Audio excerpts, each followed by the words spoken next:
What's going on, you guys? Welcome to another episode of the Home Field Podcast. I'm your host, Kyle Dabro. Just going to give a quick rundown of what we're going to cover for today's topics. So, we just watched the end of the first game of the NBA Finals between the Miami Heat and the LA Lakers. So, we'll cover that for a little bit. Also, we'll talk about how the Tampa Bay Lightning were able to win the Stanley Cup against the Dallas Stars the other day. And then we will get to an interview with one of my best friends from college, Kevin Valentin. We had about an hour and a half long conversation. We talked about a few things, mostly about the NBA Finals matchup between the LA Lakers and the Miami Heat. We talked a little bit about the Week 4 matchups in the NFL. And then we also talked about the Yankees in their wild card matchup with the Cleveland Indians. With all that said, let's hop right into it.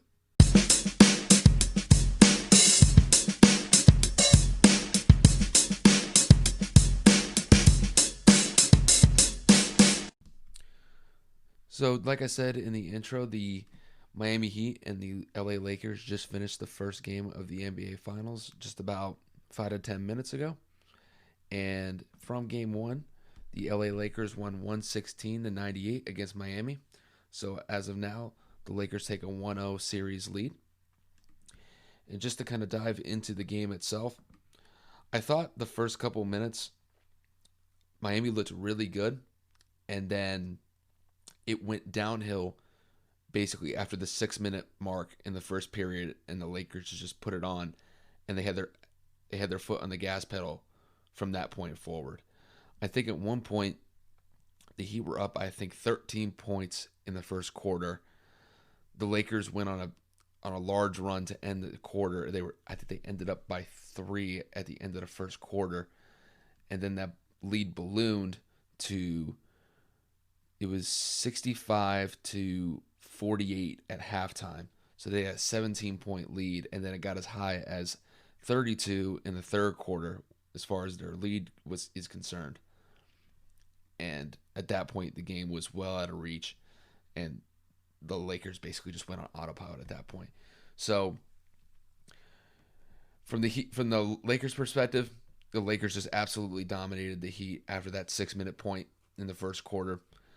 Overall, I thought Anthony Davis had an outstanding game. Played 38 minutes, scored 34 points, had 9 rebounds and 5 assists. I thought LeBron played pretty well too. He had a nice 25-point game with 13 rebounds and 9 assists in 36 minutes. But the one thing that really stood out with the Lakers was their bench players. Their bench showed up once again, with Alex Caruso scoring 10 points in 22 minutes. We also had Rondo scoring 7 in 25 minutes. And then we also had Markieff Morris chipping in 8 points with 3 rebounds and 1 assist in 18 minutes. And the one thing that stood out from their bench players, not only was their play, but was their ability to knock down 3-point shots. I believe in the first half, they were just on fire from 3-point range. I think at one point they were shooting 60+% from the 3-point line, which for the Lakers is pretty outstanding because they're not really that good of a 3-point shooting team compared to the rest of the league. Yet that didn't matter in this game, and they were able to take full advantage of those open looks that the Heat were giving them. And it led to a lot of 3-point shots. They shot about 40% from the field when it came to 3-pointers. They shot 15 of 38.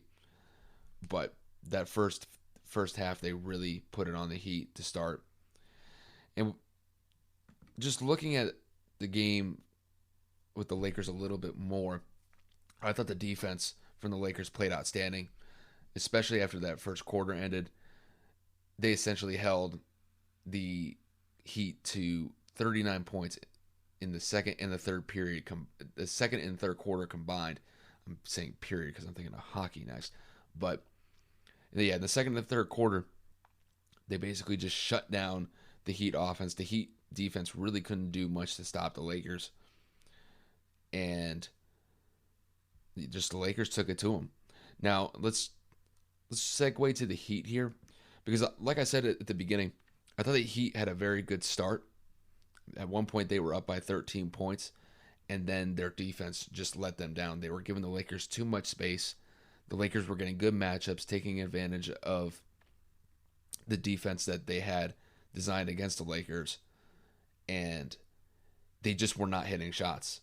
So, just breaking it down quarter by quarter, they scored 28 in the first quarter, 20 in the second, 19 in the third, and then they put it on in the fourth quarter, but at that point the game was well out of reach. They scored 31. So, whatever the Lakers were doing defensively, it obviously worked because the Heat were just not getting any shots to fall in. And just looking at the box score a little bit, Jimmy Butler had a decent game. He had 23 points in 34 minutes. However, he turned his ankle twice in that game, so he might be hurt moving forward in this series. And then just looking down the rest of the box score, we had Bam Adebayo had 8 points in 21 minutes. Obviously did not have the impact that he had in the Boston series just a few days ago. Jay Crowder started out hot, knocked down a couple threes to start the game, but pretty much cooled off from that point forward. Only scored 12 points in the game in 25 minutes. Tyler Hero was pretty much held in check, only scored 14 points in 30 minutes. But the second leading scorer, and this will be kind of interesting to see as the series moves forward, was Kendrick Nunn, who came off the bench after some injuries with Goran Dragic. I believe he has a foot injury, so Kendrick Nunn replaced him.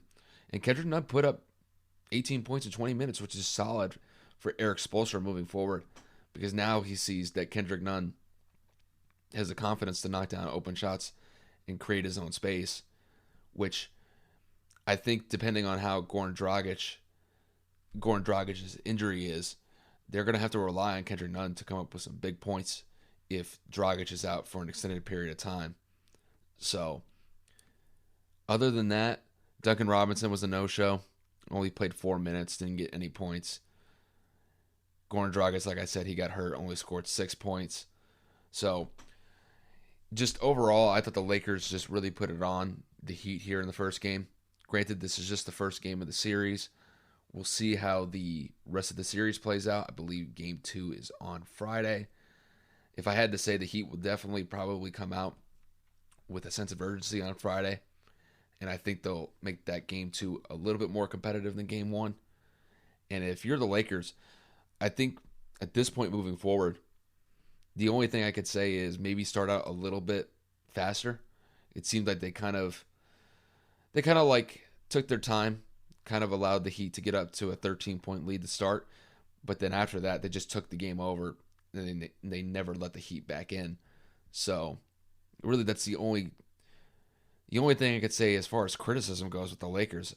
Outside of the first 6 minutes of the game, they just dominated the Heat.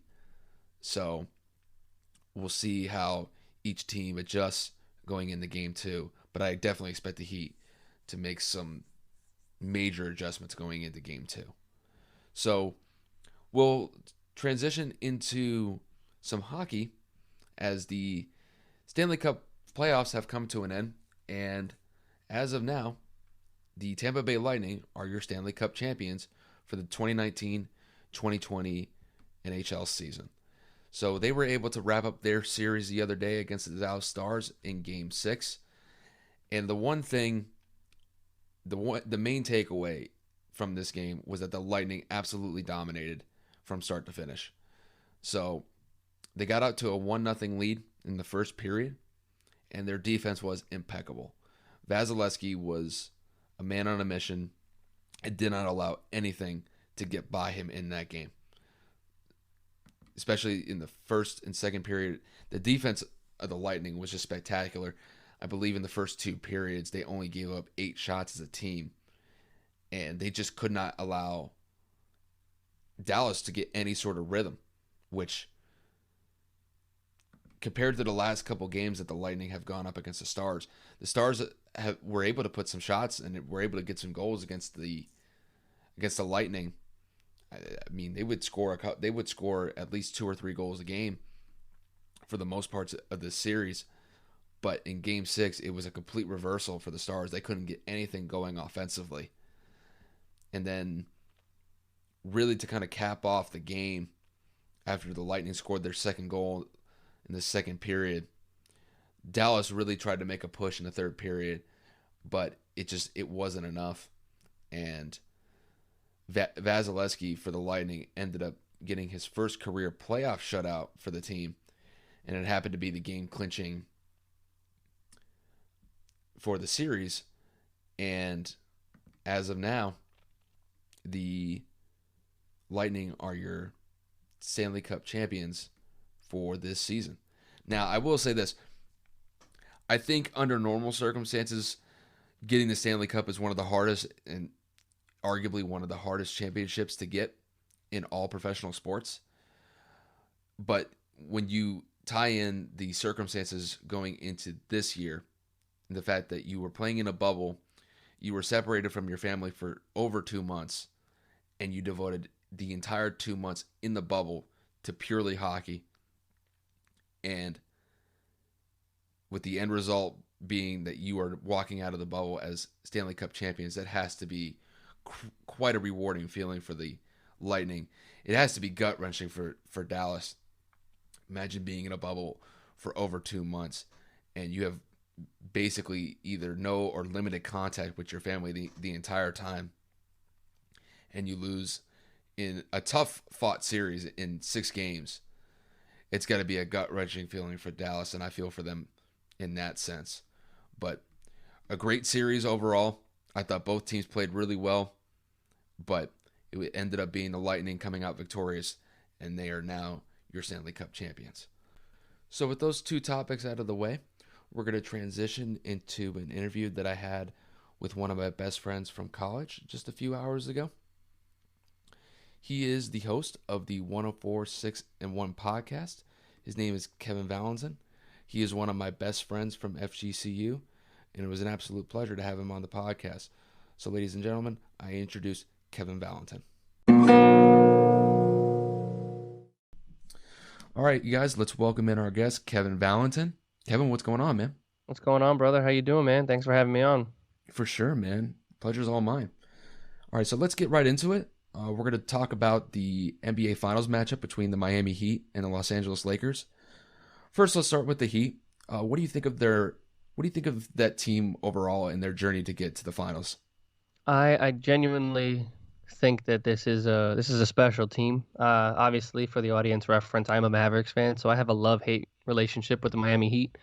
But to see Jimmy Butler, a hustling, hardworking, and gritty player that he is, come down to South Beach and turn that entire young core into a well-oiled machine that we all have come to appreciate and love to watch is incredible, man. I mean, Jimmy really sparked a fire in that locker room, and it goes to show all of those young players are playing incredible. And I mean, starting with Bam Adebayo, following up with Tyler Hero, and so on and so forth, and those great veterans in Goran Dragic and Andre Iguodala. I think the Heat are something serious, man. I really do. I think one of the surprising things for me has been really the rise of Bam Adebayo. I think if you were a Heat fan, you already knew his value to the team. But I think when you apply it to what mainstream NBA fans see, I think the way that he's been able to really get those gritty rebounds, to get those gritty points down in the low post, and even handle the ball. I remember in Game 6 against Boston, when he was on a run, I mean, he was dribbling the ball up the court, and he would get a favorable matchup one-on-one, and he would take the shot. So for me, like, his confidence just showed out in that Celtics series. And I think going into the Lakers series, I expect him to be a major point for that team. I just don't know how effective he's going to be going up against the personnel that the Lakers have in Anthony Davis, Dwight Howard, and JaVale McGee if they end up using him. Agreed. The only counterpoint I'm going to have to that, and this is where I think the Miami Heat will have a disadvantage. After Bam Adebayo, they're very weak at the forward and center position. Mm-hmm. I mean, you have Kelly Olynyk as a stretch. They don't really play Miles Leonard as much as they should, because we all know that Miles can stretch the floor as well and shoot the ball, but he kind of can be a little bit of a liability on defense. But again, like I said, I think this is where LA is going to have the advantage in their rotation, because AD not only plays the 4, but when they play small, he can play the 5. But as you stated as well, Dwight Howard and JaVale McGee, I say they attack the paint early and they get Bam in foul trouble. If they get Bam in foul trouble, what rim protectors do Miami really have? They're gonna have to play small at that point. And at So that point, the Lakers will win small ball. I think the one thing that the Heat are definitely going to have to keep in mind is they're going to have to space the floor and get space for their shooters like Tyler Hero, Duncan Robinson, and even Jimmy if they can get them on a pick and roll with Bam. I think if they're at least able to get open shots, even if they don't make them, I think they'll live with that because I think really up to this point, really one of the stars of that team is Tyler Hero. For a 20-year-old kid to show out and ball out the way that he has, and to just have the confidence to shoot a good look when he gets it. I give that kid a lot of credit just because for most 20-year-olds, I don't think they have the confidence yet to just go up and carry the team in certain points when he gets his minutes. I mean, his swagger, as a lot of analysts would say, his confidence, as you would say, is to me very similar to a Luka Doncic presence. Not a let me take over the game kind of feel like Luka has. Not a put the ball in my hand, I'm going to win you the game. But the confidence of I'm not scared to take a big shot. When my number is called, I'm going to shoot. And if coach does need me to make a play, I can go out there. And when I get hot, let's just keep running the ball through me. But he's not cocky like Luka can get. He's not that. Let me continue to shoot, and not believe in a heat check. When he misses a few, you see him immediately start to draw the defense in and then kick it out, or continue Spoelstra's offense. So I agree completely. Tyler Hero is a definite X factor in this series. And I think one guy that kind of gets left out of the conversation, even though despite the fact that he's been putting up consistent numbers throughout the entire playoffs, is Goran Dragic. And I think with him, the interesting thing about him is that even despite the fact that he doesn't get the shine like someone like Jimmy Butler or even Tyler Hero or Bam are getting right now, he's been putting up solid numbers. He can put up a 15 to 20 point game if he gets open looks, and he can knock down the 3-point shot with relative ease if he's open. So I think more. I think for the Heat, they definitely have the shooters to compete with the Lakers. It's just I think they're going to have to get favorable matchups one-on-one when they get into that situation. I couldn't agree more. I think that Miami is going to have to dig deeper into their bench than they have been. I think Kendrick Nunn is going to need to get some minutes. They're electrifying rookie that people really forget about. Mm-hmm. I think the Lakers have a favorable matchup again in the guard position just because of veteran leadership and Rajon Rondo, Danny Green, Kentavious Caldwell-Pope. I mean, we all know that they are all solid defenders. I think that Rondo, if he does start and or come off the bench, he will become a pest for Goran Dragic. Goran Dragic may or may not get into foul trouble. I think that Danny Green and Caldwell-Pope can definitely rotate and try to be a little bit physical with Tyler Hero early. And then I think it's down to pretty much Bron and Jimmy going one-on-one against the other. And we all know that Bron has the favorable size and height advantage. So, again, in the backcourt, I genuinely believe the Lakers have that experience and have that leadership. But if it goes past Danny, Kentavious, and Rondo, and you have to rely on Dion and you have to rely on JR, who hasn't really played a lot at all, I think that the Heat may or may not have that advantage because Nunn is a bucket, and people really slept on how good this kid is. And if Spo really has to go to him, I know he's ready. I think the reason why they haven't been really giving Kendrick Nunn any sizable minutes is because Tyler Hero's been the one that's been kind of just balling out, and I don't think they really needed Kendrick Nunn. I think if they get a favorable matchup, they'll definitely use him. But I think what Tyler Hero brings to the table and his ability to shoot, decent, good-looking 2-point shots and 3-point shots, I mean, so far it's worked out wonders for them. And at this point, you can kind of say, why would you fix something that's not broken? Agreed, but I don't think that they've played a matchup like this in the postseason. I mean, yes, Marcus Smart is one of the best defenders in basketball, but who was he guarding the majority of the series before Tyler Hero caught fire? Mm-hmm. Jimmy Butler. Yeah. So if he's going to have to go in a 7-game series against the guards that I just listed over and over that we all know are very physical, we all know Rondo's going to get in your ass. So, I mean, if he has to switch off or, Kentavious ends up just guarding him and he doesn't put up any offense, just puts all his efforts, I think that the Lakers' physicality can end up kind of disrupting Tyler's fluidity, I guess, his consistency. So we're going to have to see. And I think if, like I said, if Spo has to reach down, call his number, the kid is a spark. Fair point. With that said, let's transition to the Lakers. Obviously, they were one of, if not the favorite, to come out of the Western Conference to make it to the finals this year after the acquisition of Anthony Davis. And, I mean, at this point, they've run through the playoffs with relative ease, even though they've gone up against some decent competition. Because even though that the Trailblazers were the 8th seed, coming into the playoffs, they were one of the hottest teams going into the playoffs just because Damian Lillard was going off in the last 2 to 3 weeks in the bubble during the regular season. Then they went up against a good Houston team. Houston's always got shooters, so that's something you have to account for. But however, they were able to handle them in 5 games fairly easily. And then they beat the Denver Nuggets, a team that came back 3-1 twice against the Jazz and the Clippers, which I don't think anybody expected for them to come back against the Clippers. So moving on to the finals in this series, what do you expect the Lakers to do against the Heat?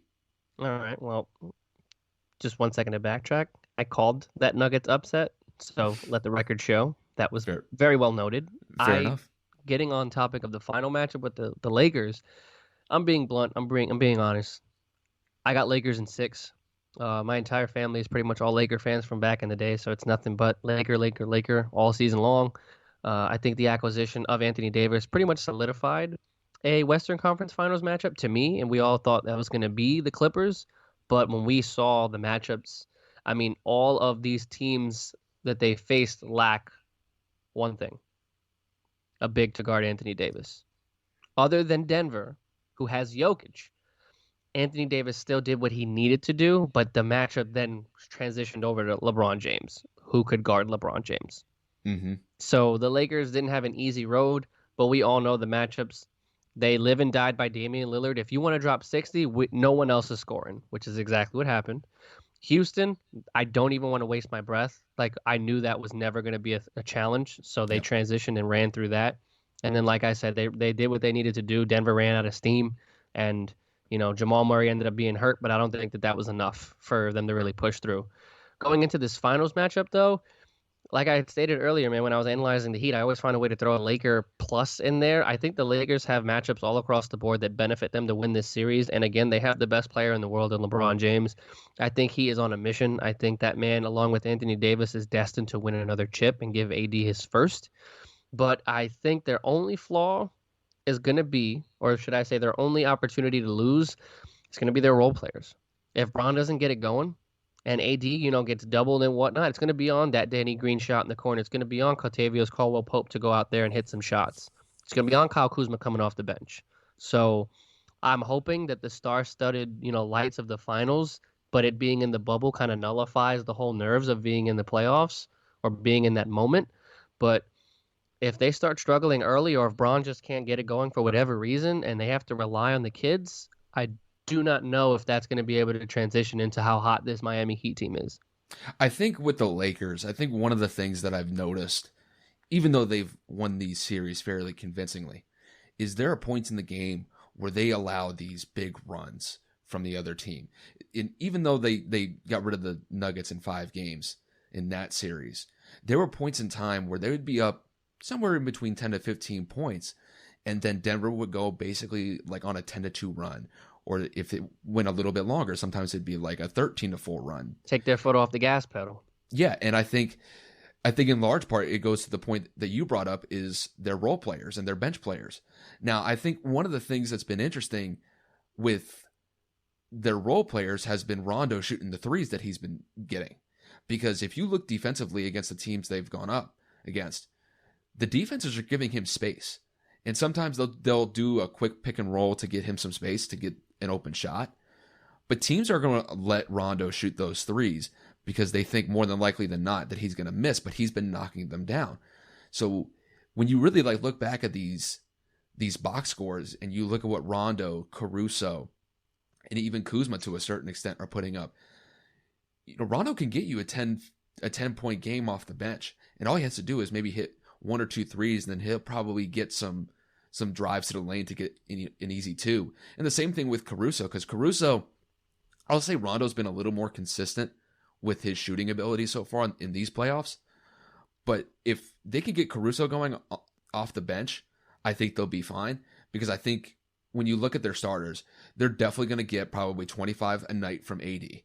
They're probably going to get at least the same from LeBron. And I mean, don't get me started with what he did in game 5. The man just went off, had 38, 16, and 10. Just went nuts in game 5 in that closeout game. So I think, though, when it comes to their starters, though, to kind of focus on them for a second, I think KCP will probably get his fair share of opportunities. He's not the most consistent scorer on that team, but he can get you a 10 to 15 points if need be. I think with Danny Green is hit or miss. Literally. There are some games where he may pop off, and get 4 or 5 threes, but then there are some games where he can't hit the side of he can't even hit the side of the backboard. With him, he kind of reminds me of JR in a sense back in the day, where if he gets hot, he'll get hot, but if he's cold, he's ice cold. So 100%. I think as long as they continue to feed Anthony Davis, and I think that matchup going up against Bam Adebayo is a good one for them. I think with that matchup, I think they're definitely going to make sure and place an emphasis on getting AD the ball. And I think for the most part, he might end up with at least a 25 point per game average in the finals, if not 30. And I disagree. I think it depends on the matchup. If they get a favorable matchup and they're able to feed him the ball in the low post and he's able to take advantage of that, I think for them, he could get 30 points a game. Now, will that happen? We'll see. But I think for them, he's definitely going to get a 25 point average moving forward in that series. Final point before we move on. In my personal opinion, in both coaching and playing basketball, I could be wrong, but I think Miami is going to have to go into a zone only because, like we just discussed, there are too many favorable matchups on the Los Angeles side. Bam gets into foul trouble, they're screwed in the paint. If Jimmy, Iguodala, Jay Crowder all start getting into foul trouble, the Lakers are going to live at the free throw line. And those 3 players that I just listed are going to be the primary defenders that I would expect to be guarding LeBron James throughout the integrity of the finals, no matter how long. So I would live and die by the Lakers' streaky shooting than by letting LeBron and AD eat you alive in the paint. And we do know that they have scrappy defenders on the Heat side, but their starting rotation, if Tyler Hero does find a way to slide into that starting rotation, and Duncan Robinson being the liability that he is on defense, I think that the Lakers are genuinely going to see a lot of zone coming from the Heat. I think so too. I think you're right to say that. And I think at this point, when it comes to the Heat, I mean, I'll ask you this. Do you think that they're going to more focus on slowing the Lakers down, or do you think it'll get to a point where just offensively they're just too much and then they're going to have to get into a run and gun situation where they're just going to have to beat them in a shootout by scoring 115 to 120 points a game? I don't know. I'm torn because I know I always make all these points around Miami with Jimmy because Jimmy is the heart and soul of that team. And if Jimmy's going to get in their ass and Jimmy's going to say, I need you to step it up defensively, they may put all of that effort into holding the Lakers into a crappy shooting percentage or to making them take difficult shots. And their offense will run fluidly. I mean, we've seen Gordon, like you said, consistently going off for 20. Tyler Hero scoring when he needs to. Jimmy Butler doesn't need to score a lot for the Heat to win. Bam Adebayo doesn't need to score a lot either. Their role players are going to have to do their parts in that second and third unit or just that second unit and just kind of slicing up that LA defense. If they want to win this series, it's going to be because Duncan is hitting shots, Tyler Hero's hitting shots, and Jimmy's being effective on and off the ball. Mm-hmm. So it really depends. So you said you have the Lakers winning in 6, right? I do. I wouldn't be surprised if this goes 7 just because of how hungry Jimmy Butler is. And if you guys know Jimmy Butler, if you followed him from the beginning, his works in Chicago, we have talked about it since we've known each other. Jimmy's always labeled the bad teammate, but it's because he's been on soft teams. Mm-hmm. Especially that Minnesota team. Jimmy and D Wade did not want to tolerate anybody playing soft, and they didn't want to tolerate anybody playing subpar on the team with 2 defensive caliber players and Dwayne and Jimmy and themselves. Going over to Minnesota, running the third unit to beat the starters. I mean, that just showed Wiggins and Cat were not ready. And then going to Philly, and you see Jimmy taking over that team within half of a season and just saying, yo, this is my team now. And him doing everything in his power to hold Philly, and then for them to lose in that series to the Kawhi shot, I genuinely like that showed him doing everything in his power to carry these teams, and then he goes to Miami and becomes a superstar. I think that's enough said, man. Jimmy's mentality is alone enough to will a team to win, and it's shown it all postseason long. Even despite saying that you still have the Lakers winning in 6? Absolutely. Like I said though, I wouldn't be surprised if it went 7 because of that. What do you think is the factor that you keep in mind with the Lakers winning that series in 6? What's one factor that you're keeping in mind for that series? LeBron James needs to be the greatest player of all time on that court in that series. Period, point blank, no hesitation. You have a lane, take it. You have literally 7 more games if it goes to the max. Burn your body out and do what you need to do. You want that 4th ring, you want to chase ghosts, you want to chase Jordan. It is in this finals matchup where you need to dominate and show everybody, this is my fucking game. Ain't no Giannis Antetokounmpo. I'm in the finals. So and who do you have? I hate saying LeBron James is the greatest. I genuinely do with all my heart. But if he continues to dominate the way he's doing into his late 30s, I mean, can you really argue this man's just his greatness? You know I mean, at this point, and you know me, I've always been a Kobe fan from day one. R.I.P. to the GOAT. And for me, it's always been kind of tough to kind of give it up to LeBron just because it was really for the longest time between him and it was really LeBron versus Kobe as far as, who's the greatest player of this generation. Mm-hmm. And to me at this point, even despite the fact that I will defend Kobe at every chance I get, I have to give it up to LeBron at this point. Not because of his finals record. I mean, don't get me wrong. Like, his finals record isn't the best. He's 3-6. But the fact that this year, this will be his 10th finals appearance. You take away last year, he would have gone to the finals 10 straight times? 10 straight times? Can you argue it though? Like, you know what I'm saying? Like, can people really argue the efficiency this man has had consistently? Not only on the stat line, in 2007, he took the local high school basketball team by my house to the finals against what is one of the greatest dynasties of all time in the San Antonio Spurs. Mm-hmm. Got swept. It happens. They weren't expected to win. 2011, joins the Heat. I think he got a little over cocky. I think that he just did not play to LeBron James standards. The Dallas Mavericks, we took that series 4-2. And then the rest is history. Obviously, doing what he did in Cleveland, carrying that crappy team that wasn't with Kyrie to that finals, it just shows. Give him one solid teammate, and look what he can do. And also the one thing that I think a lot of us, we all know, and it's amazing to see while it's still going on, is the longevity. This is his 17th year. He's racked up almost, if not 60,000 career minutes at this point. Now, granted, he doesn't have the hops and he doesn't have the speed like he used to. But at this point in his career, what he was able to do in Game 5 in that Nuggets series and just absolutely dominate the last just turned it on. 2.5 minutes of that game and essentially ice that series.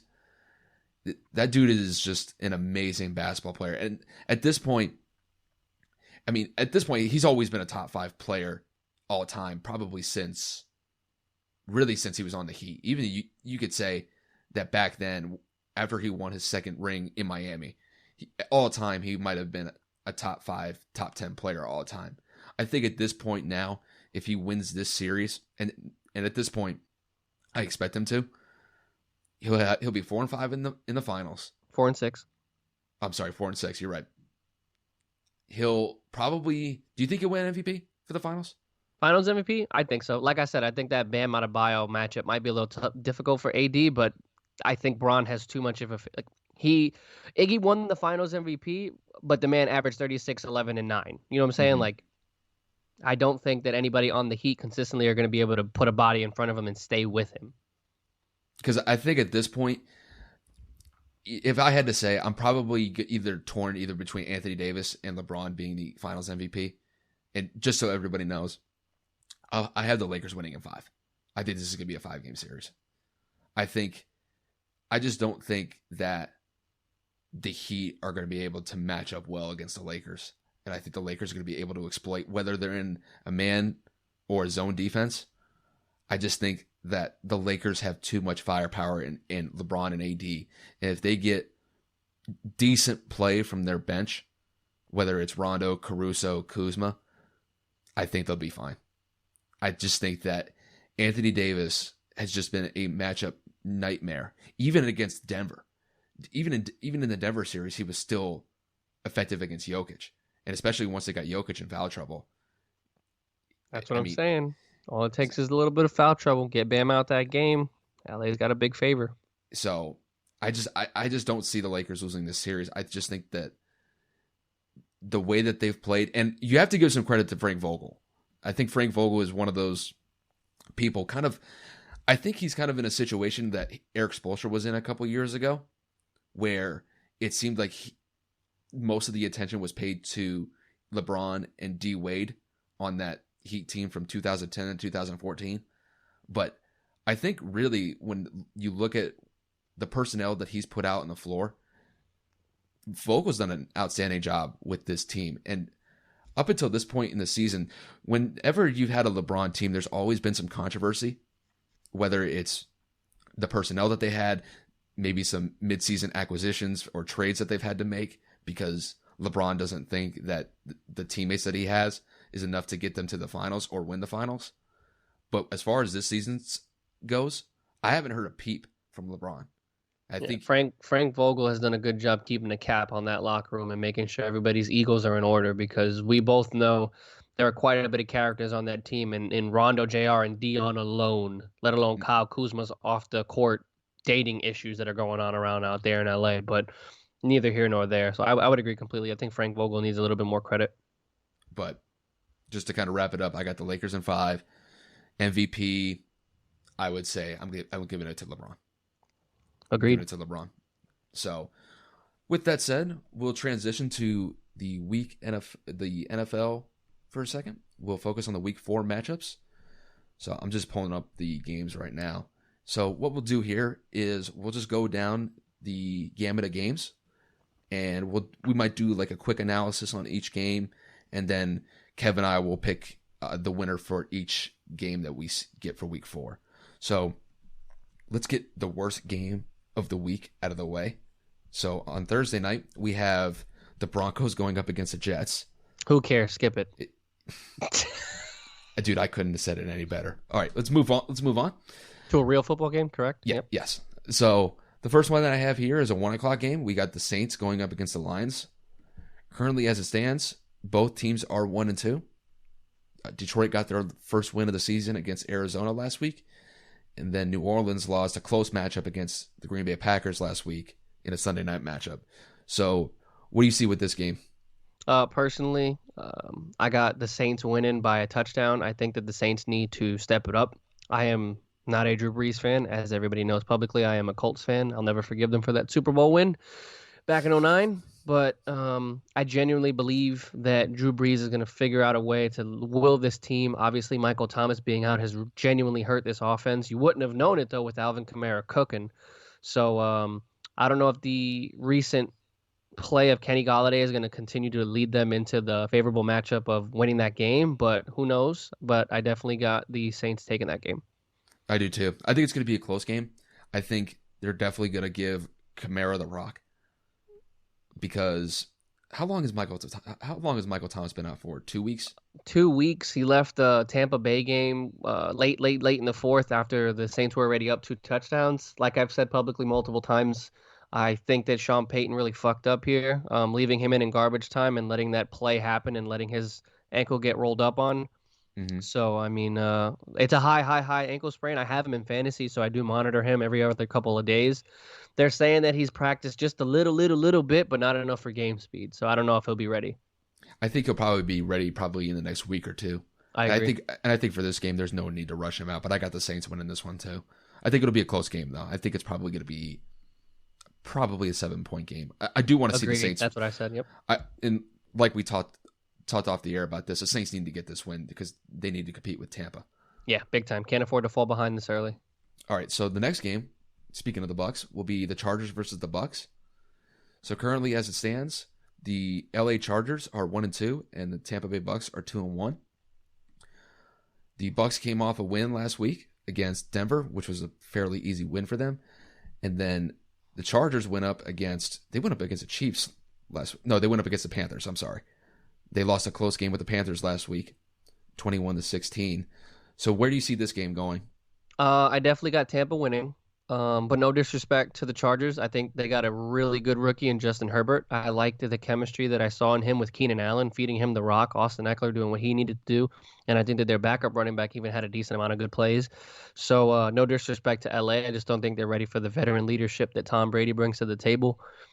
Chris Godwin is out with a hamstring injury, so it is going to be focused on playing Mike Evans, and then, that tight end group is really going to have to play good in O.J. Howard, Brait, and Gronkowski, and I think that they run the ball down their throats. And also, I think they're going to try to get Scotty Miller involved, too. Yeah, over the middle of the field, I would agree with that completely. Tampa's defense is looking pretty good over the last couple of weeks, too. Shaquille Barrett is balling out. Exactly. You can never forget about Levante David either. Absolutely not. One of the best linebackers in football. So you got the Bucks winning?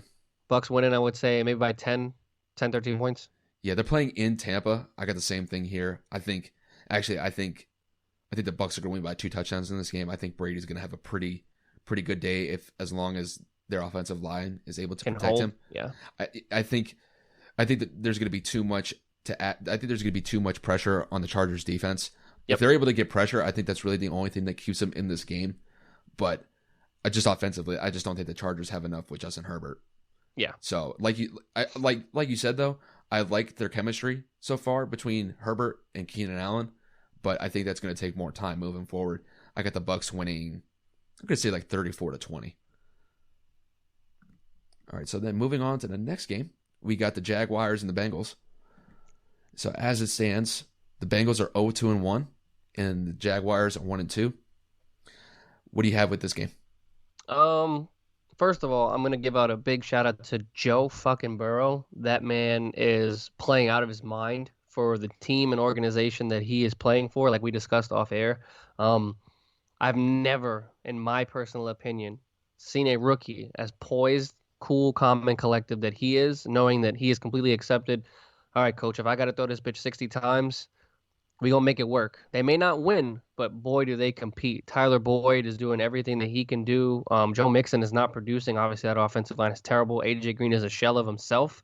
Mm-hmm. On the Jacksonville side of the ball, Gardner Minshew is showing that he does belong in this league as a starting quarterback. He is playing efficient football, a little bit on the turnover side, but again, forcing balls that he feels that he needs to bring his team back because that defense is atrocious. I would say this one ends up being a closer one that I'd like to see, but I think that I'm going to call the upset here. I think Cincinnati comes across with the upset. I want to say maybe 23-20. I think the one thing that I liked about the Bengals last week, because I had the Eagles winning that matchup against them last week. Yeah, me too. Sorry, babe. But I was surprised at what they were able to do in limiting Carson Wentz until really the end of the game. And then in overtime, really either team was not really able to do anything. They didn't score any points. I ain't even going to let you finish. Carson Wentz is smoking some bad stuff, man, because he is missing wide open targets. Did you see Miles Sanders on the left sideline? Cincinnati's defense is a joke. Mm-hmm. There's no way. That was all Carson Wentz. Carson Wentz lost that football game. Even with saying that, I was really surprised that game ended in a tie. I was really expecting the Eagles to show me something. They had 8 sacks. I know. Defensively, they looked fine. But offensively, the Eagles aren't the issue. And that's been the issue the last couple of years. It is all Carson Wentz. All of it. Mm-hmm. He has 6 picks in 3 games. It's all Carson Wentz. I think I have him on my fantasy team, too. Yeah, me too, man. Me too. This is hurting me, bro. But getting back to the Bengals game with the Jaguars, I got the Bengals winning this one. I think they need to get their first win in the season, and I think they get it at home here. Like you said, I think it's going to be a fairly close game. If I had to say, I'm going to say the Bengals are going to win like 24-20, somewhere around there. I don't see any team getting above 30. Fair enough. These teams are hurting offensively, even despite the fact that Gardner Minshew still got that flow, though. Oh, God. Moving on, we got the Vikings and the Texans. Both teams have been struggling, to say the least. They're both 0-3 to start the season. And with this game, what do you see in this matchup? Well, first of all, I'm looking at Deshaun Watson, one of my favorite players, one of the most exciting players in football to watch. Ironically enough, he is in my division, so yes, I say that with pain. But I think that Deshaun Watson, him not being available with a lot of the weapons, I believe Will Fuller is not playing. I believe that offensive line is probably the worst offensive line in football. That man has absolutely no time to throw, so he is always gassed before halftime. You can see it. He is literally scrambling the entire game. So I am going to give Minnesota the win because of the incredible game that this rookie Justin Jefferson out of LSU put out last week. I mean, you really got to pick your poison. If you're going to double Thielen, you're going to leave this man wide open one-on-one. I think that he takes over a lot of matches. They're very weak in the secondary in Houston, so I think that Minnesota wins this game 28-14. Okay. I think one of the surprising things for me with the Vikings this year has been their defense. Their defense has always been good the last couple of years, but there were some. I know Everson Griffin left the team, was one of their defensive captains, ended up going to the Cowboys. Mm-hmm. And I know that doesn't have a lot to do with the defense's overall production for this year, but I mean, they've given up 43 points to the Packers, 28 points to the Colts, and then 31 against the Titans last week. I think moving forward, if this defense can get it together, this team is gonna end up in the bottom of the barrel for the rest of the year because Kirk Cousins is not getting it done. He's been struggling to say the least, even though that he had a really good game with Justin Jefferson last week. But I think moving forward, if Kirk Cousins isn't able to get it offensively with the fact that defense has been struggling, I'm really worried about the Vikings moving forward. And I think for this season, if they lose this game, I think their season pretty much goes in a tailspin. Starting 0-4 is basically a death sentence for the first 4 weeks of the season. Which is definitely why I got Minnesota winning that game, because if Houston goes 0-4, that's perfect for my division. I'm going to go with Minnesota. I don't have a lot of faith in that pick, though, because I still think Deshaun Watson can make some plays and make some things happen. But I think this game's going to be pretty close because I think both teams are going to – I think they know that a lot is on the line here. But I got the Vikings winning this one. I think this is going to be a high-scoring game. I think it's going to be like 34-28. Fair enough. So moving on to the next game, we got the Seahawks and the Dolphins. Obviously, it is well documented that Russell Wilson is having the best start to a season that in the quarterback position out of anybody this year. He's thrown 14 touchdowns, and honestly, he should have 15 if it wasn't for DK pulling up on Metcalf. What an idiot, bro! Pulling up on the 1 yard line. I will give credit though. I forget which safety knocked the ball out. Yeah, is he a rookie? Stephon's little brother. Yeah, out of Alabama. I give that dude credit for not giving up on the play and knocking that ball out. Because if it wasn't for that, Russell Wilson would have had 6 touchdowns in that game. The dude's just been going off. And then to focus on the Dolphins, they're 1-2. I mean, to be honest with you, the Dolphins, I don't really expect a lot from them moving forward this season. But what do you have for this game? I got the Seattle Seahawks kind of blowing them out. No disrespect to the Dolphins and being my little brother's favorite football team and a lot of people we met down here. Excuse me, that's their team. Jamal Adams, I don't know if he's playing this week. I did see him limp and leave that game. If I'm being honest, though, Seattle's defense has been trash. Trash. They have literally let up 30 points back-to-back weeks. Mm-hmm. So with Ryan Fitzpatrick having the little bit of the hot game that he had last week, their efficiency on the ground, too, Miami is no team to disrespect and walk in there. They're not the Jets. So, I mean, I still have the Seahawks winning because Russell Wilson is just on, like you said, a tear. So I'd probably go with maybe 35-21 just because Miami can put up points and that Seattle defense is not really anything scary that I thought it would be. So I definitely got Russell taking over that game too. I think I got the same thing here. I got the Seahawks winning this by at least 2 touchdowns, even despite the fact that their defense has been atrocious to say the least. I think with Russell Wilson, I think they're going to focus on him passing the ball because Chris Carson got hurt last week in the Cowboys game. Yeah, so, sketchy, by the way, if I must note. Yeah, that was sketch. And I have no problem with Pete Carroll saying what he said after the game. That was a BS move. 100%. The fact that all he got was a fine is a little bit of bullshit. I think these leagues are getting really soft. Mm-hmm. Because, to me, when you watch the replay of play where he's twisting that guy's leg, where he's twisting Could have Carson's leg. Could have fell in any other direction. You had to fall right on the back of his leg. Come on now. Yep. I mean, hell, you could shred some ligaments just doing that. So, Yep. But I got Seattle winning this one 38-24. I think this is going to be a pretty easy win for the Seahawks, even despite their defense is a little shaky. All right, moving on. We'll focus on the Steelers and the Titans. This is going to be a really good matchup in my eyes because both teams are 3-0 to start the season. So where do you have this one going? Well, as we both know, unfortunately, COVID has postponed this game. So we do not know if it is going to officially happen with, 3 players of the Titans testing positive and I think 5 staff members as well. So the NFL has postponed this game. If it does end up happening on Monday or Tuesday, I don't know. It's a tough one. Like you said, man, Pittsburgh's defense is something else. TJ Watt is a stud. Joe Hayden is out there doing what he needs to do. And, I think that Big Ben is having a resurging season. Nothing like he used to with the 400 to 500 games per game or 400 to 500 yards per game. But he's doing everything he needs to do. James Conner looks like he's healthy and he's okay after an early scare with an ankle injury. Juju Smith-Schuster, I know, is happy as a pig and shit with Ben coming back. I got the Pittsburgh Steelers winning this game in a close one, maybe 24-21. And who's the home team? Is it Tennessee or is it Pittsburgh? Tennessee's the home team. I think that they're going to focus really heavily on stacking the box against Derrick Henry, him having the game that he had last week, over 100 yards and 2 touchdowns. And they're going to make Ryan Tannehill beat him. And at that point, Pittsburgh's defense with a good secondary and Minkah Fitzpatrick, I think they'll be able to contain him pretty well.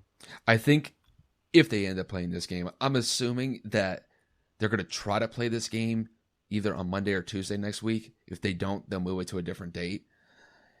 With that said, however, if they end up playing this game, I think I got the Titans winning this one because I don't think the Steelers are going to be able to stop Derrick Henry. If they could stack the box and slow Derrick Henry down, I think they got a good shot at winning this. I just see Derrick Henry continuing what he did last week against the Vikings. I see a similar performance. He's going to probably chew off another 100-yard game. So if I had to say, I got the Titans winning this one in a really close one, though. I'm going to say probably 27-24. Like you said with the Steelers, I think Big Ben's having a great comeback year after the year that he missed with his elbow injury. And I think this game's going to really come down to like the last couple of minutes of the game. Agreed. So, who's gonna capitalize on a turnover?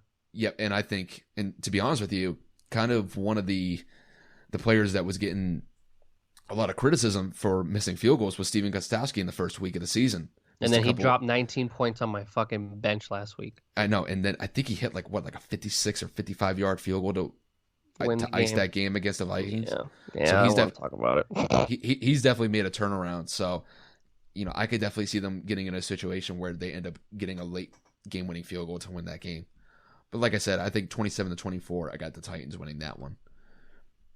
All right, we'll move on to the next one. We got the Browns and the Cowboys. As it stands, both the Browns are 2-1.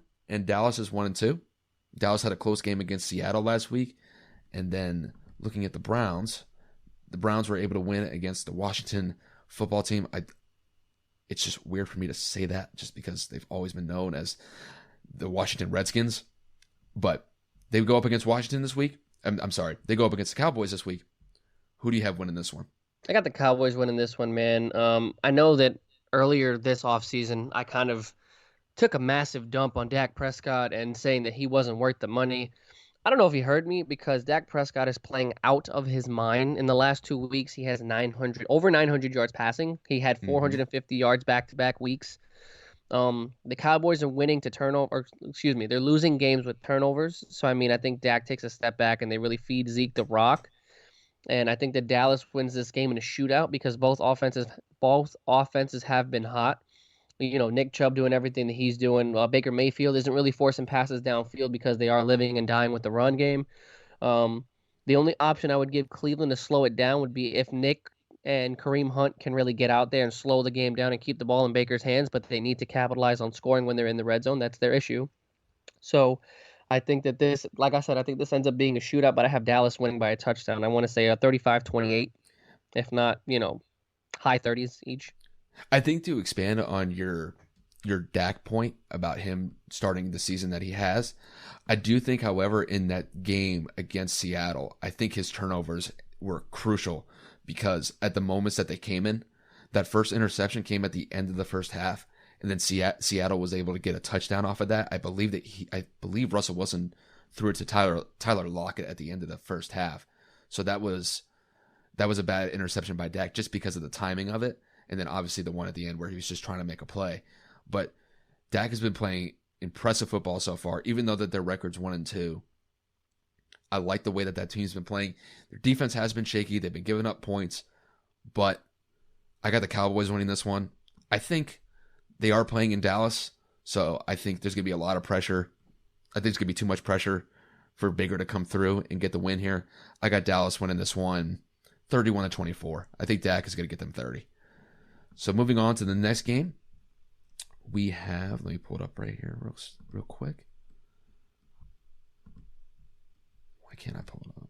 All right, here we go. All right, we got the Cardinals and the Panthers. The Cardinals right now are 2-1 to start the season after they lost a very close game with Detroit last week. And then Carolina picked up their first win of the season against the Chargers last week, 21-16. So what do you have the result for this one? I think Carolina's defense really shocked me last week with them kind of slowing down the LA Chargers offense. I mean, with the efficiency like we discussed earlier with Herbert and Keenan Allen, I really expected that offense to score a little bit more because I kept seeing that stat sheet kind of pile up for Keenan. And I saw that, they were really connecting on the offensive cylinder with their running backs. So I don't want to disrespect Carolina and say that they can't do it. But I definitely do have oh my God, who are they playing? How did I just go blank on this? It happens. They're playing the Cardinals. They're playing the Cardinals. I think no that worries. I think I have my boy Kyler Murray leading them to a victory. I think he's going to cut down on those turnovers, kind of rely on his legs and Kenyon Drake to lead him. I don't think that they have a cornerback to really match up like it showed last week. They don't really have an answer for anybody has an answer for DeAndre Hopkins, if I'm being completely honest. Mm-hmm. Yeah. So dude's unstoppable. I got Arizona winning that game maybe by 10 points. I'd say maybe 28-17, something like that. Okay. I got the same thing. I got the Cardinals coming in a bounce back game this week. I think definitely they're gonna get rid of those turnovers that they had against Detroit last week. I think they're gonna have a big game for D-Hop. I like that matchup against the Panthers defense. Even though despite the fact that I liked what Teddy Bridgewater's been doing so far to start the season, even with Christian McCaffrey being out of the lineup, I think he's been able to kind of stabilize that offense. So, but I just don't think it's going to be enough here. I got the Cardinals winning in a 10-point game. I'm going to say 27-17. We're very similar in a lot of our predictions here. You realize that, right? Yeah, because I think with the just to kind of focus on the Cardinals, I think a lot of their games, like Kyler Murray's been pretty good. I'm just kind of looking at their scores here. Most of their scores have been in the mid 20s, and the one game they went up against Washington, they scored 30. So I kind of expect that same score from them. I think for them moving forward this season, I think they're going to be averaging somewhere around that 25 to 26 points per game mark. And I expect that against, who are they playing against? They're playing against the Panthers this week. And I expect the same thing moving forward. All right, moving forward, we're going to focus on your team here for a second with the Indianapolis Colts going up against the Chicago Bears. Colts are currently 2-1 to start the season, and Chicago, surprisingly to me, is 3-0 to start the season. Now, with the situation going on in Chicago, you have Nick Foles taking over from Mitchell Trubisky at the quarterback position. Even despite that, they were able to pull out a win last week. Who did they play against last week? Atlanta. That doesn't even count. Basically the team that everybody can come back against. Yeah. Where do you see this game going? This is going to be an interesting matchup. I think, to me, this is going to be one of the games of the week just because, like you had stated, like I stated in my podcast today, the Bears are one of the most surprising teams in the NFL, especially because that defense isn't exactly holding people down, and the quarterback play hasn't been stellar. Mitchell Trubisky hasn't been terrible, if we're being completely honest. I think last year he started off way worse. And it's just these little mistakes late in games that are just like the coaching staff probably just, all right, we got to pull you, Mitch. We have a chance to come back here. Let's see what this guy that is making $22 million on our sideline can do. You know what I'm saying? A former Super Bowl MVP, a man that can easily lead this efficient offense into a successful result like they did last week. Nick Foles is a very slept on and disrespected quarterback. I mean, I really feel that it really depends on the system that he's in. I mentioned it earlier in my episode as well. the situation that Nick Foles has been in his entire career with doing what he did in Philly and then leaving with the contract in LA, having Jeff Fisher as a coach. We all know the story. And I think Hmm. it's just a matter of the coaching staff because he does well in a good system. Chip Kelly's system worked for him, quick, high-powered, efficient offense, and then Doug Peterson's offense, airing it out, checking it down to the backs. I think that it all works. And I think that Matt Nagy living in the air like he likes to. And I think that them having Montgomery in the backfield, although they lost Cohen for the season, I think that the Bears give us a tough matchup, man. The Colts have the best overall defense ranked as of the last 3 weeks. I think that our secondary is pretty solid. So I think that we'll be able to find a way to contain Allen Robinson. And I think that the Colts are going to pull a close one out. I think that our offense is really going to have to step it up. Phillip is going to have a 3+ touchdown game. And I think that Jonathan Taylor, we're going to need about a buck 25 to really keep the ball out of Nick Foles' hands. I say the Colts win this one not handedly, closely. I want to say maybe 30-27, 30-24. Okay. I got the Colts winning this one too. I think, like you said, it's going to be a close game. I think the one thing moving forward for the Bears is obviously how Nick Foles is going to really get this offense going. And now, if he's able to continue his success that he had against the Falcons last week, but if he's able to do that, I think they got a good shot at winning this game. I just don't think that they will. I think the Colts defense is definitely going to make their impact in that game. And I think the one thing, I think with the Colts, as long as Philip Rivers is able to limit his turnovers and have a clean game, I think they win this game. And I think, like you said, with Jonathan Taylor, I think if he gets good touches and he's able to get 5 or 6 yards a carry consistently, I think that bodes well for them moving forward. So, and you know me, I love me some Darius Leonard, and I think he's going to make his impact on that game. Wouldn't surprise me if he gets probably at least 12 tackles in that game. Wouldn't surprise me whatsoever. Surprised. So, with all that being said, I got the Colts winning this one in a very close game. I got this one 28-25.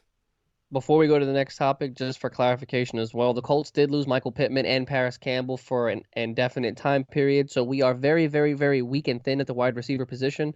There has been no confirmation on Trey Burton's playing on this Sunday either. So we are very thin at the tight end as well, with Jack Doyle still nursing a lower leg injury. So it's going to really, really rely on Mo Alley Cox and whatever's left of Jack Doyle. So I think that we are going to run this ball super, super heavy. And Phillip is either going to live on the check down or the play action to over the middle of the field. Fair enough. All right, moving on to the next game. We got the Ravens going up against Washington.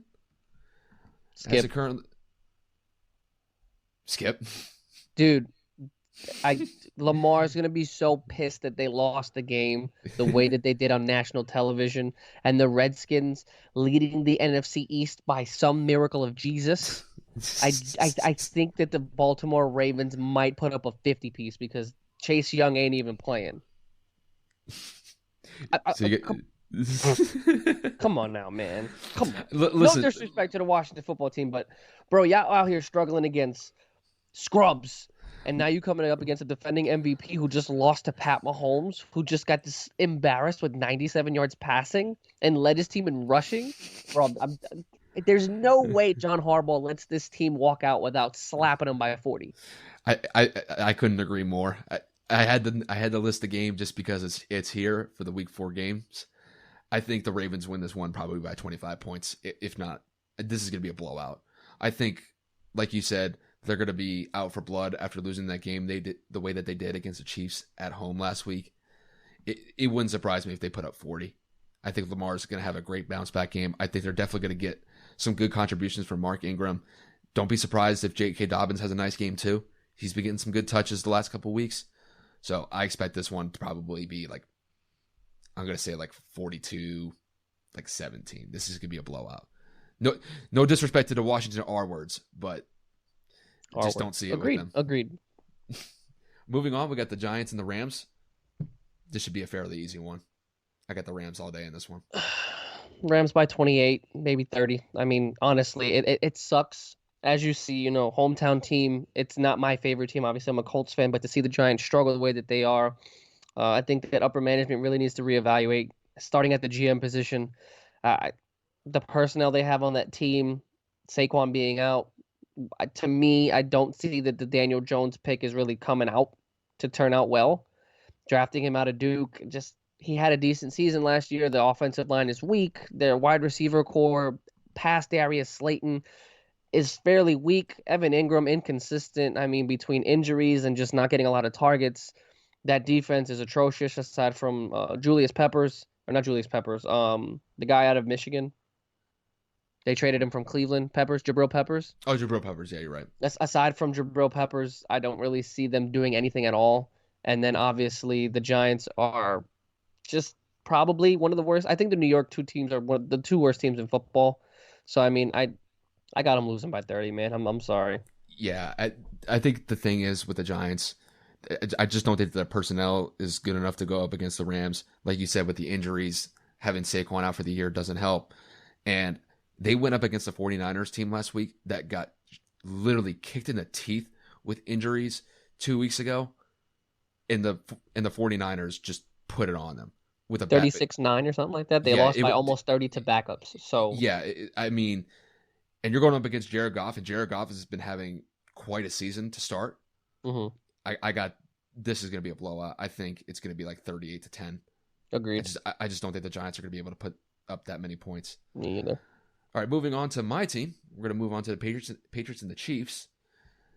As it currently stands, we got the Patriots 2-1 to start the season, and the Chiefs at 3-0. Chiefs came off a very good win against the Ravens last week. Where do you have this one going? Genuinely, I would probably predict. Normally, I would shit on the Patriots, but the way that Cam Newton is playing out of his mind, the confidence that he has again, the efficiency that your run game is producing between all of your backs, including Michelle. I think this game is a little bit closer than I'd like to believe, only because I don't think Belichick is going to really let Pat play around out there in the secondary with you guys having the defense that you do. The only question mark for me is your pass rush going to be able to touch him? And I don't know if that's possible. So I would say the first maybe 2.5 to 3 quarters is going to be close, maybe like 21-17, 21-20. But I think that the Chiefs end up pulling away late because of their ability to contain Lamar Jackson last week, them coming off a great victory away.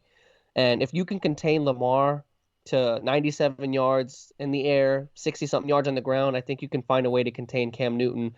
If he's got to beat you in the air, so be it. But I think that Chiefs offense is going to end up wearing you guys down, and Patty ends up winning. I want to say 35-21, 35-24. As much as it pains me to say, I'm going to agree with you on this one.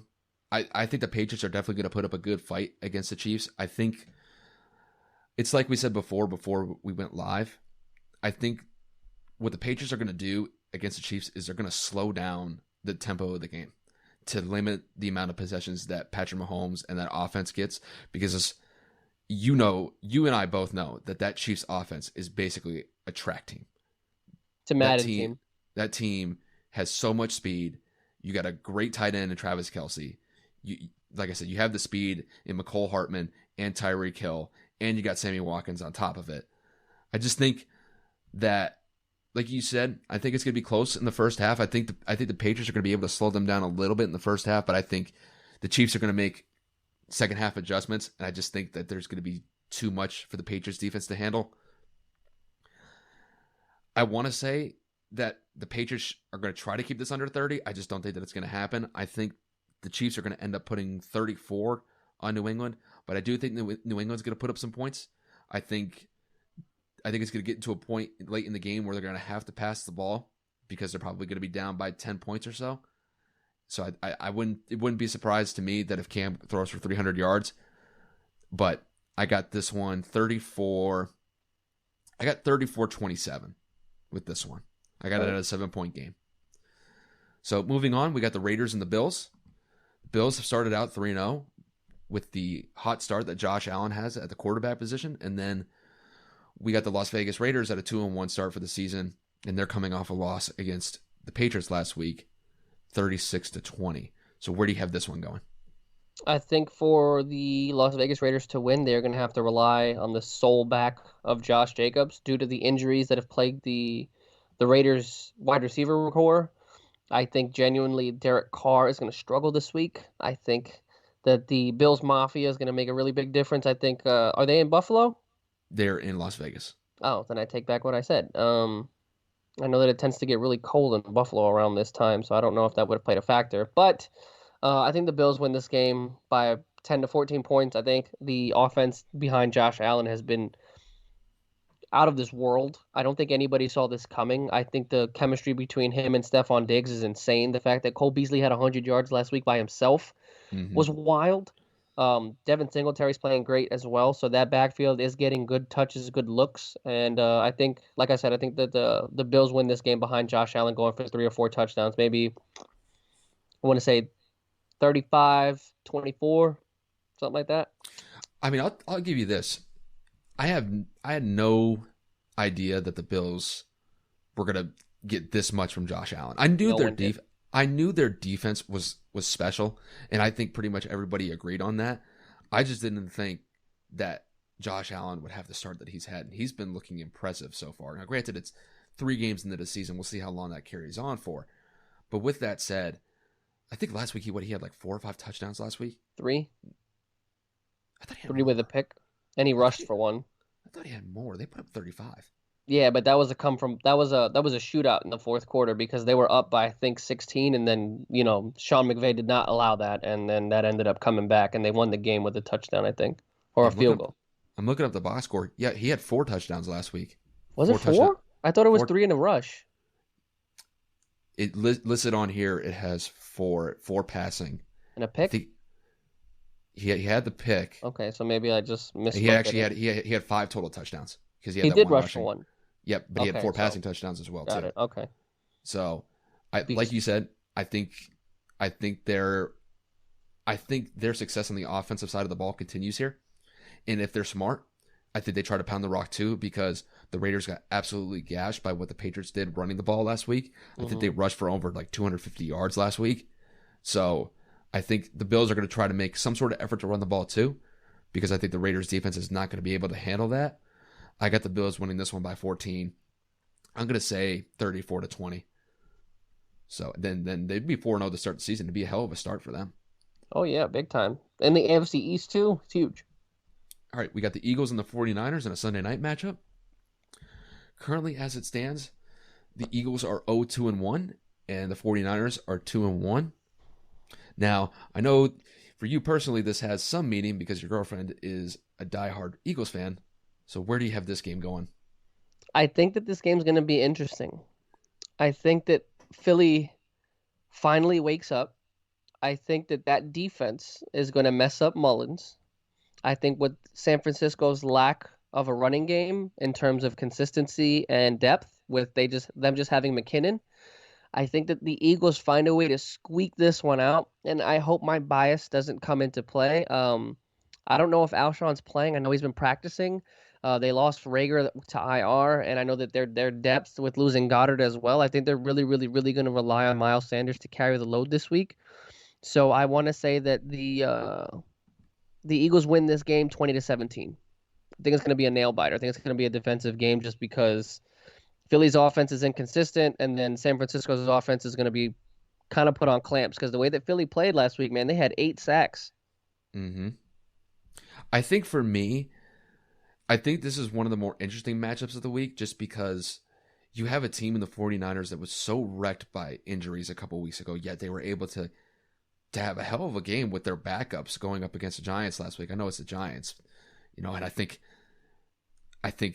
I'm kind of glad for the Giants fans' sakes that they weren't able to watch that game because I think they would just be disgusted in the play that they've seen from the Giants so far. With that said, I'm going to go with a little bit of a shocker here. I think the Eagles do get this win. I think it's going to be a close one because the 49ers are at home. So I think Carson Wentz is definitely going to have a game here. I think as long as he's able to improve his passing from last week, because like you said earlier, he was missing some passes last week against who did they play against? They played against Cincinnati. the Bengals last week. So I think if he's able to clean up those passes and is able to be a little more accurate with throwing the ball, I'd like their chances in this game. I think defensively they haven't been that bad outside of the 1 week that they played against the Rams where they gave up 37. but we'll see where it goes from here. It's just shaky. Honestly, this is probably one of my more shakier picks of the week. I would agree. I got the Eagles winning this one by 3. I'm gonna say 27-24 in this one. Close game, but I think the Eagles are able to get their first win of the season. And then the last game of the week will be the Falcons versus the Packers. It is well documented that the Falcons have lost some tough games to start the season, and the Packers are off to a very hot start at 3-0. I think this is a fairly easy one. Wouldn't you agree? I couldn't agree more. The only way I would see Atlanta coming out here is if Matt Ryan goes off for like 500 yards passing, if I'm being completely honest with you. I mean, Calvin Ridley and Julio Jones are going to have to combine for something over the words of like maybe 300 yards together. I don't even know if that works or matters because Aaron Rodgers is playing lights out, and I don't know if Devontae Adams is playing or not, but obviously we saw last week it didn't fucking matter. Yep. So I definitely got the Packers winning by 2 touchdowns. I don't even think Aaron Rodgers plays the entire game. So I think that the Packers win handedly, maybe 35-20. I mean, I'll tell you this. I wouldn't be surprised if the Falcons lose this game, if Dan Quinn loses his job after this game. Should have lost it last week. It's one thing to do it against the Cowboys, but you did it in back-to-back weeks. At this point, I think his fate is sealed at this point, and I think the Packers are going to roll in that game, whether it's Aaron Rodgers or Aaron Jones. I think if Devontae Adams is out, I think they're definitely going to focus on running the ball more with Jones. So it wouldn't surprise me if he pops off for another good running game. I think Aaron Rodgers is going to do his thing. He's been great to start the season so far, and I expect nothing less from him. Mm-hmm. And I think they roll in this one. I think this is going to be a 3-touchdown game. I think the Packers put up 38, and I think the Falcons, they'd be lucky to get 20 here. But I think they'll get 17. I got 38-17. And with that said, that'll wrap up the week 4 games. Honestly, I thought there were some good picks there, but it'll be an interesting week for sure when we watch these games on Sunday. So then we'll segue into our last segment here, and I know Kev's gonna like this one. This is a personal favorite of his. We are going to talk about the New York Yankees here. Greatest team in the world. As it currently stands, they are 1-0, going up against the Cleveland Indians, and you and I both know, after the performance that they had in Game 1, do you expect more of the same in Game 2, or do you expect more of a competitive game? This is where I struggle as a Yankees fan. As it is well documented for the public and between the two of us, the Yankees are more than likely going to be the cause of my death because they are going to give me an aneurysm. I genuinely can't understand how a team with this much talent, injuries aside, because we've been healthy for some time now, how we can go 2-6 in our last 8 games of the regular season and then come out and destroy the AL Cy Young Award favorite, if not the best pitcher in baseball, aside from Yu Darvish in the NL. If you really look at it, Shane Bieber had the complete package. Off speed, not the fastest fastball, but control, and he just had the poise. And we rocked him. We scored 12 runs yesterday. We scored 7 off of him. Aaron Judge, since coming off the IL, I think he was, before the game, he was 7 of his last 36. Ugh. Giancarlo Stanton, 1 game, he's 3 for 4. The next 7, he's combined like 2 of 13. I don't know what's going to happen. DJ LeMahieu is the most consistent player on our team, and I know that DJ is going to be fine. I think Glaber seeing the ball go out and Glaber playing the game that he played is going to help with his confidence, with him starting off slow, coming off the IL. I don't know if Stanton's home run late is going to really make a difference in his head to say, hey, maybe I shouldn't swing at a slider in the fucking dirt 30 feet away. As long as Gary Sanchez doesn't touch that damn field, I don't really care. I think that the favorable matchup with who is on the mound tonight for the Indians, I struggled with his name again. Oh, Carrasco. Carlos Carrasco is playing against Masahiro Tanaka. Playoff Tanaka is something special. I don't know what it is. The man can go 12-12 in the regular season, but his ERA in the postseason is very minuscule. And that wasn't even against the cheating Astros. So it's crazy to me that this man is as efficient as he is in the postseason. I think, again, bias aside, I think the Yankees struggle tonight. Not Clevenger. I always say Clevenger because he's so good. But Carrasco's had the Yankees number for some time now. I think that the Indians win a close one tonight, and I want to say 5-3 in favor of Cleveland, only because if Tanaka gets rocked early or if Tanaka struggles early, our bullpen has been very, very, very inconsistent. And if our bats aren't going early, I really don't know what's going to happen. It really depends on the efficiency. I don't exactly know the lineup, and I think the game starts in the next 7 minutes. Brett Gardner played phenomenal last night. I know I personally shat on him, and I said Clint should be starting. I didn't really look at the numbers as I should have. Clint Frazier was struggling over the last 8 games, whereas Brett Gardner's OBPS was phenomenal, damn near almost 1,200. So I think it really depends on the offenses tonight. Once again, if we're hot, we're headed to Tampa. If we struggle, I think we're going to really have a hard time going into Game 3, knowing that we have to rely on J.A. Happ, who has been relatively inconsistent over the course of the year. I think, for me, I'm just going to just do a quick summary here.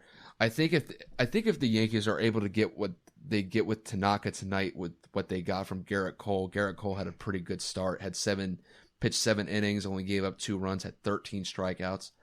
I think if they, for Tanaka to get 13 strikeouts, that'd be amazing.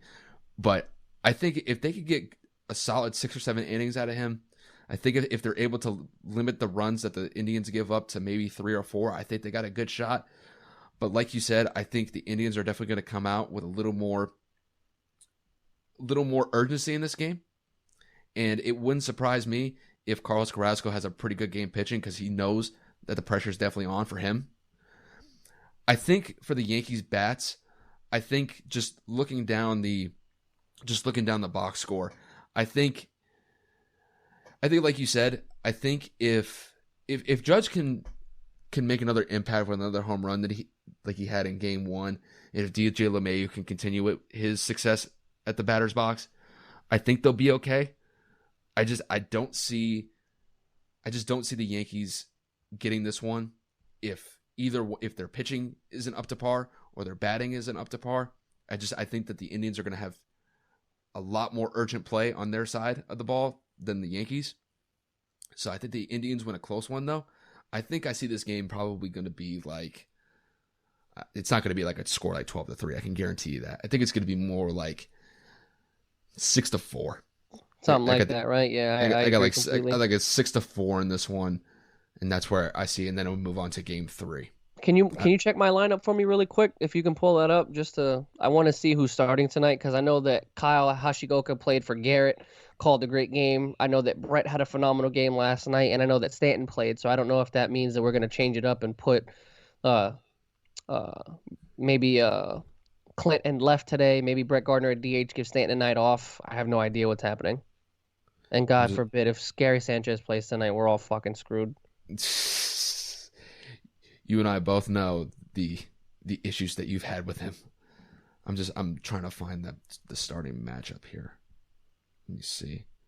Yeah, it really depends. I know Clint, this would be his first postseason as well, so I don't know if he's going to transition well. I know he's been playing great offensively, and he has improved in his defense, but like I had just stated a few minutes ago, his offense has struggled over the last couple of games, and I don't know if Booney's going to end up keeping Brett in the lineup because of how hot he was playing and his veteran leadership. So, it really depends on what they want to do. Since we're playing a back-to-back day, I don't know if he wants to burn out the old man. All right. Yeah, I got Tanaka starting.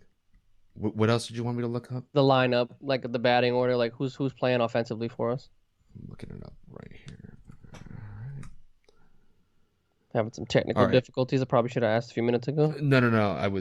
I was looking up on Google like the starters, but it only focused on the pitchers. It didn't give me the lineup for the hitters. So as it stands, they have DJ LeMahieu, Judge, Hicks, Voit, Stanton, Urshela, Torres, Gardner, and I don't know who's catching. Who is catching? Oh, please don't be. I feel Sanchez. So bad. It's who? It's Sanchez. God, fuck.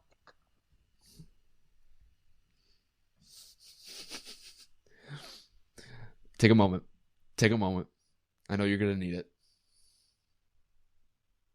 I think this furthers my point of them taking Game 2, because I'm almost on the verge of tears, because it's like he's so bad. Like, This man walks up to the plate with the utmost confidence, like he just hit a walk-off grand slam 17 nights in a row. And when I tell you he swings for the fucking fences every time, that is literally all he is good for. If you do not watch baseball, I can merely describe to you it as the cockiest man on the earth walks up to the most beautiful woman and continuously gets rejected and says the same shit. Like he walks up to the plate and he just swings at nothing. And I mean nothing. He knows the ball is going to be nowhere near the strike zone, but what does he do? Oh, let me go and fucking chase a slider in the dirt 30 feet ahead of me because that's what Gary Sanchez does. I mean, if there's one thing that apparently is a foreign term to him, it's self-control when it comes to hitting at certain pitches that you're supposed to swing at and not other ones that are in the dirt. Plate discipline is just, it doesn't exist for him. I understand early in his career, they didn't know how to pitch to him. I get it. They were trying to bait him inside, off speed back door, whatever you want to call it, low and away. He was figuring it out, but everybody knows now, just like Stanton, just like Judge early in his career, if you give me a little bit of off speed and it looks anything like a fastball in the outside corner, he's going to take a shot at it because he wants to be the hero.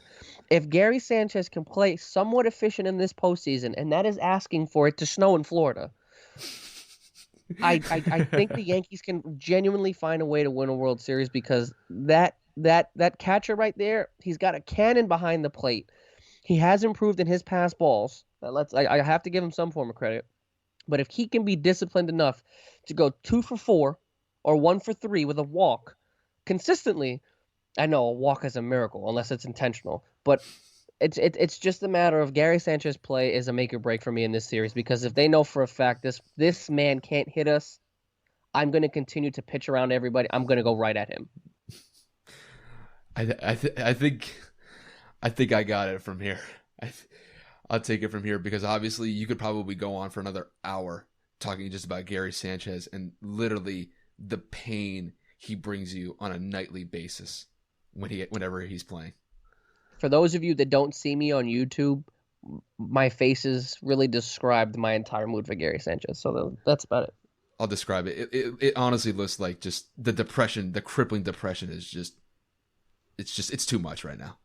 If I didn't have a shape up, I'd be even more concerned of how that looks. True. Well, that'll pretty much wrap it up here with Kev. I want to thank Kev for hopping on the podcast today. So, Kev, do you have any last words? Yankee game just got delayed, actually. I guess it must be raining, so I got to wait a few more hours for that. But, Kyle, on a bright note, thank you so much for having me, bro. I know we tried to record this last week, and for whatever reason, the audio issues kept that coming, or kept that from coming on for everybody else. So yeah, that was on me. That was my fault. So if anybody had seen the audio file that I had on Audacity, dude, it was atrocious. There was, and I even sent Kev a Snapchat of the audio that I had last week, and it just I tried to salvage what I could from it, but it was that bad. So, and honestly, it would have the audio quality that we had for that recording would have detracted from the content that we were talking about anyway. So I had to do the unfortunate thing by scrapping that audio. So I really want to thank you for the opportunity to come back on again and knock this out with me. Hey, man, genuinely appreciate it from the bottom of my heart. Let me be your first guest. Means a lot to see you strive and chase your goals and your dreams. And I know that you're going to be great at this. I know that the content you're going to provide everybody is going to be great. So, let's both do this together and do our own thing. But, let's never forget the roots. Couldn't say it better, man.